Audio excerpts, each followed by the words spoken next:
Hello, everyone. This is Kelly Beard of KarmicTools.com, and this is your weekly forecast for February 18th to the 24th of 2024. So this week brings our full moon, so I chose a beautiful winter moon behind our quote, which is death and endings are your protection against stagnation. Deep breath.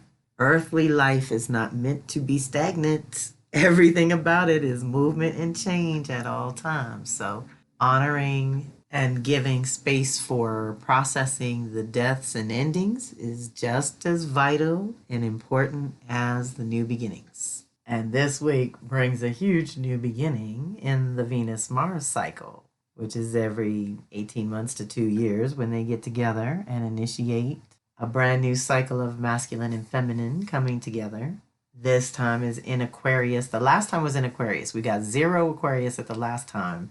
This time they meet at 6 degrees Aquarius to kick off a new cycle of sovereignty and being able to be an individual within the context of your relationships, connecting to your unique contribution. This helps us be more productive around that as individuals, but definitely a reset for relationships in general. This signifies the merging of our core sacred feminine and masculine energies in a powerful union, sparking a desire to cultivate meaningful relationships, be they physical and sexual with an individual, or socializing and navigating community. This energy activates a pronounced yearning for approval on one level and physical affection on another, creating a longing for human contact that definitely goes beyond what's been possible in recent years. Even if you typically manage well on your own, preferring independence and freedom, this energy triggers a distinct craving for some form of human connection, companionship, or community. For those not currently in relationship mode or engaging with others, this energy can also ignite your imagination and creativity, as well as your inner artist. It presents an ideal moment to embark on creating or cultivating something new, be it a project or a relationship. Something that is fueled by a deep, profound, and authentic love. Deep breath. We're in the season of love, according to modern culture, but here's where I'd like you to go deeper with what the cycle really means. I am putting in here the 30-minute excerpt from the February 4th fire ceremony, so if you missed that, you can register to get to the full replay. But here is just the energetic support for 6 weeks between February 4th and spring equinox, March 20th. In here, I also talk about the Venus-Mars conjunction that we're dealing with this week. If you missed last week's forecast, I'm going to suggest that you go through that one first and then go through this week's because they're all connected. Also, this is a good time to circle back to the 2024 energetic overview and the special alignments for Venus and Mars. They both have unique things going on this year that adds to this new beginning they're kicking off together. So I've linked all the videos here, but there are also podcasts if that's your preference. And when you have time, they're really good to circle back to. Now we are doing Yeye Tisha's full moon burden burning ritual on the 22nd, even though the actual Virgo full moon is on Saturday the 24th. This just was the way the schedule fell this month. So join us there if you can. If you are on her tier 2 or above, where you pay $25 or more per month, that gives you access to her new moon money pouring ritual, which you only have to pay $5 to access. But if you want to access both of them, I recommend the $25 because that includes the new moon. So then you get 2 rituals a month with Yeye Live. That's huge, y'all, to be able to sit at the knee of an elder and learn truth and education in real time that you can take back and apply to your life. It's well worth it. So that is Thursday the 22nd. Friday the 23rd, Mercury enters Pisces until March 9th. Mercury in Pisces activates our imaginations for better or worse. Remember that using your imagination to imagine the worst case scenarios is a poor use of this powerful gift. The imagination is another way that your soul talks to you.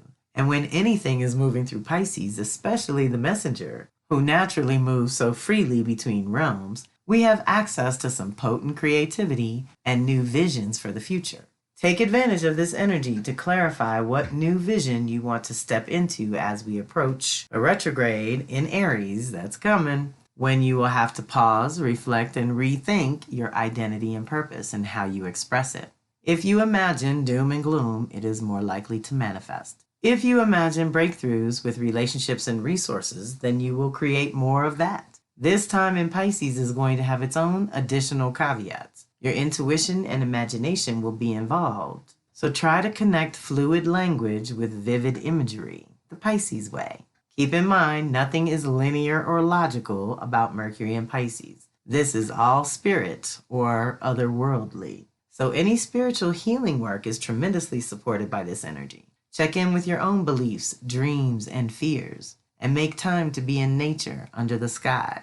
That always gives the monkey mind a break, but especially during Pisces time. Each year, we are supposed to be dreaming up the action plan that we will execute and embody once Mercury moves through its retrograde and into Taurus, let's say this year. Normally, we would hop into Aries and get it moving, but it's going to go there and pause. So we probably won't get things moving till Taurus time.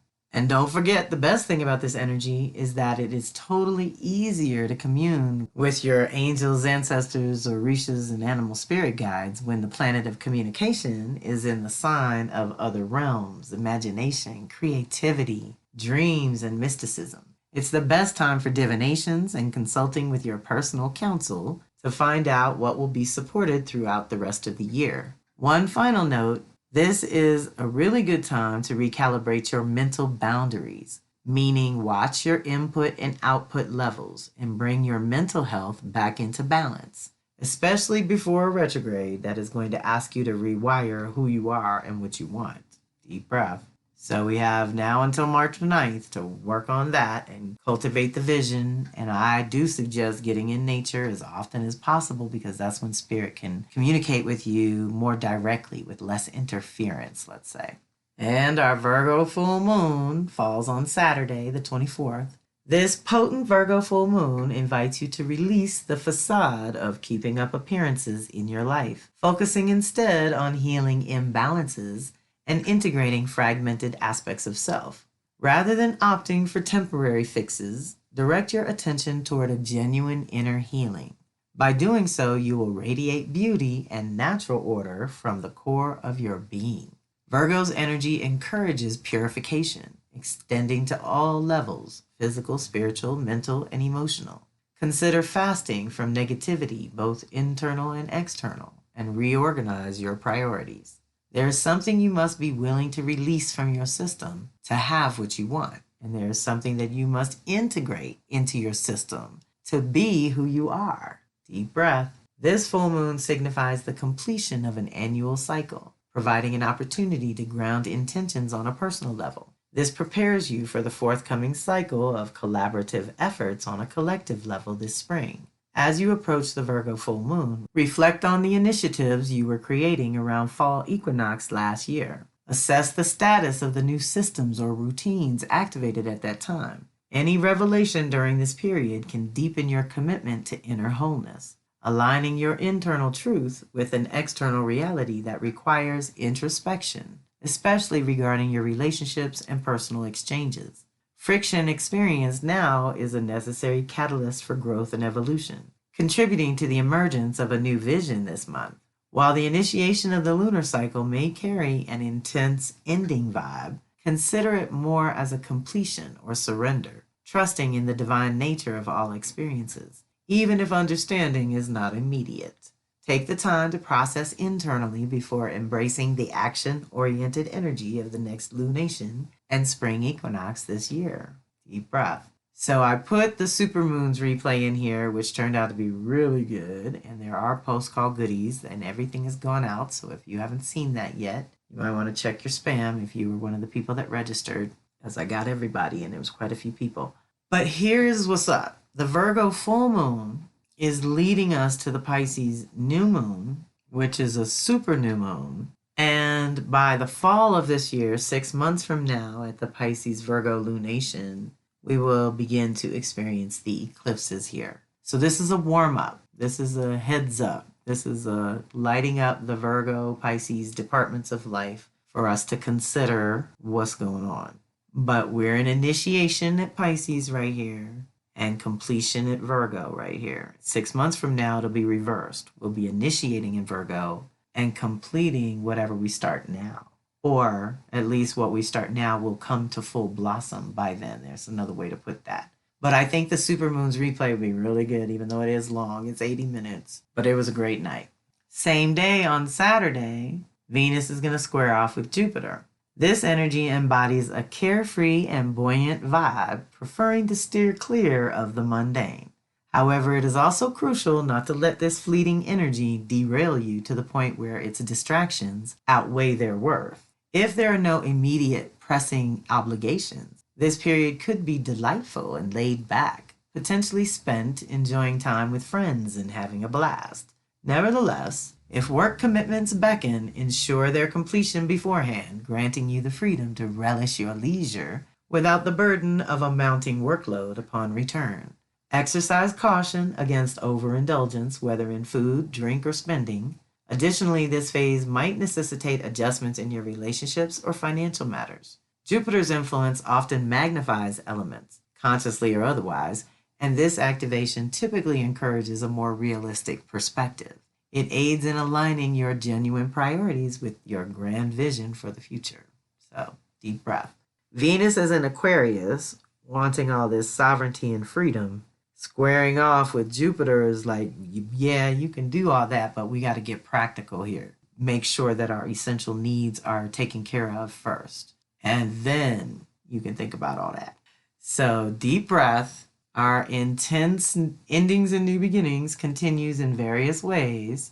If you feel like you would like some additional support, Horse Medicine and the Venus Circle are only $25 for the replay and tools, which are both available, and both were very powerful.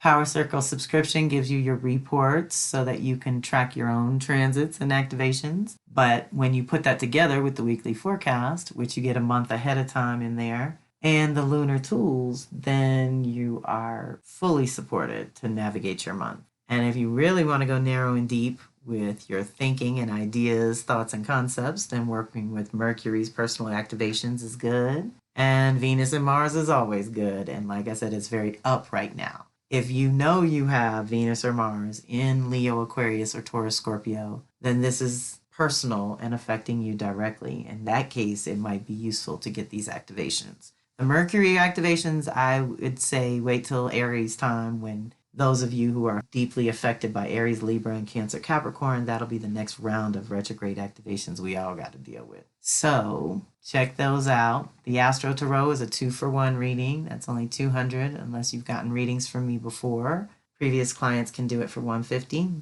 But that too is pretty deep and extensive. It's your birth chart and then some current events. And then the tarot reading focuses on whatever you would like me to focus on. Or we can use what jumps out of the chart, which is always poignant and on time, I should say. And for anyone new to the crew, you can check out my Soul Sisters Circle video at the bottom of my blog, which I've been leaving in there for a while now because I have a lot of new people coming in. And I want you all to be able to know a little bit about my story and my core values that run throughout all my circles. That video was just created so that we could kick off Soul Sisters, which actually we ran a little practice run in 2018 and officially launched in 2019. And then we had COVID, and the whole idea was to be in person with a lot of the Soul Sisters work, which is coming back around. And I'm figuring out ways and cities that I can pop into during the turn of the wheel. Because, of course, I'll do my Zoom from the backyard when I'm here. But I do have some invitations, let's say, to Atlanta and New Orleans and Oakland, where my people are. And if anyone is in DC, New York, or Chicago, that's family people. So I got some place to lay my head. Well, I got family. New Orleans is also family. But getting in person for the seasonal shift, creating that community is so critical right now. And I'm looking forward to finding ways to do it and do it better going forward. So reach out if you need to. Join us when and where you can. Check out all those replays because they're all really good when you have time over the weekend. Hopefully this is going up early. And I will do my best to get the notification out early. If you're not already on my eLIST, there's always a link at the top of the blogs, at the bottom of the homepage.